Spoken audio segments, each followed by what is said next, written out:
This is the Infiniti QX56. I've pulled several trailers with it. The one it took to right now is a Logan Coach 3-horse. It's the aluminum XT. They kind of look good together, don't they? And this is a Class 4 receiver hitch on this Infiniti, so it's one of the bigger SUVs made for the larger size trailers. The list of what this has for options and standard equipment is amazing. One of my favorites, that intelligent cruise control, where it actually locks on to the vehicle in front of you and can slow down or speed up locked onto that vehicle. And then when you pass them, of course, it speeds up to what speed you had it set at. It's a wonderful device. You can use it with trailers. You can use it through these interstates that go through the middle of cities and cause all those problems with, trying to keep the right speed and be steady on it. You can let the vehicle do most of the work. It's a big unit. This Q56 has got 22-inch wheels, very large wheels. It's got heated seats front and rear. It's got power telescoping steering wheel, which I really like. It's got lane departure, all those things keep you safe on the road. So if it thinks you're crossing the lane, it'll beep at you. It's got a camera system that's amazing on it. I'll try to show you part of that. But this is a great unit here. This has 400 horsepower, 413 foot-pounds of torque. It's a 5.6 V8, same one that's in the Titan, the Nissan Titan truck. It's got it's an automatic, it's all-wheel drive that switches back and forth automatically. It has a snow setting, it has a lot of settings on it, so you can certainly get in and out of places. I drew it through a mud hole. This trailer did very well. It has this intelligent brake assist. It has blind spot warnings, lane departure, we talked about that. Just about anything you can think of. Tire pressure monitor. It's a lot of fun.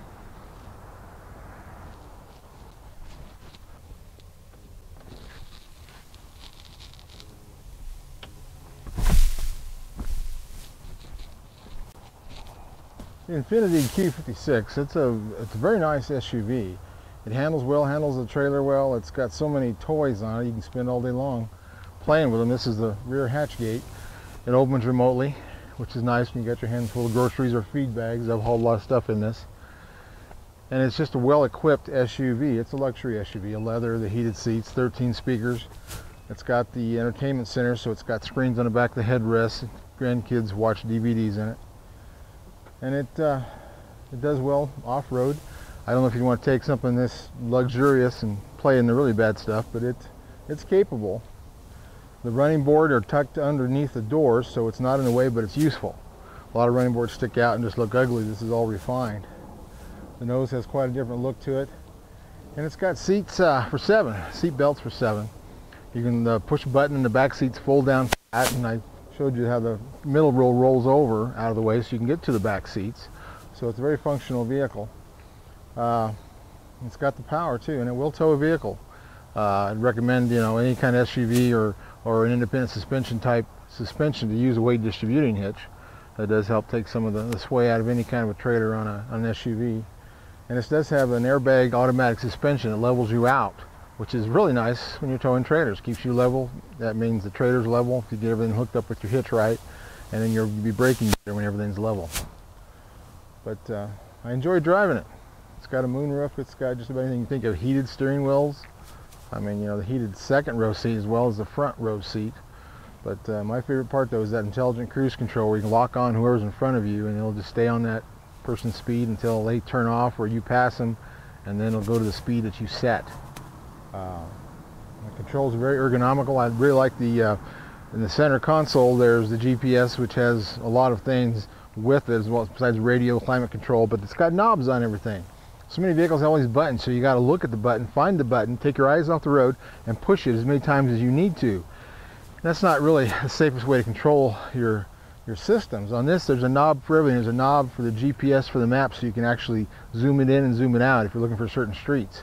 You can do that with the heat controls. It's got independent heat controls left and right. But everything's done with a knob. It's got a camera system on it that is incredible. Of course, it shows you when you're backing up and all that, but when you're at slow speeds, I think it's under 3 miles an hour when I was testing it. There's cameras all the way around it. So if you're pulling up beside something and you can't see the blind spot in one of your fenders, you just look at the camera and it'll show you how far you are from that, and it'll show you the actual object, whether it's another parked vehicle or a building. And of course it shows you behind you, but it'll show you, you've got a wide angle shot, you've got a top shot, and then it shows you the front. So when you're parallel parking, you can see exactly what you're running into. But the camera system is, I've never seen one quite like that before. It shows you all four corners at once. I think it's a graphic in the middle where it shows you the roof, because the camera's not in the air, but it does show you what's on each side of the vehicle. Yeah, it's incredible system on it.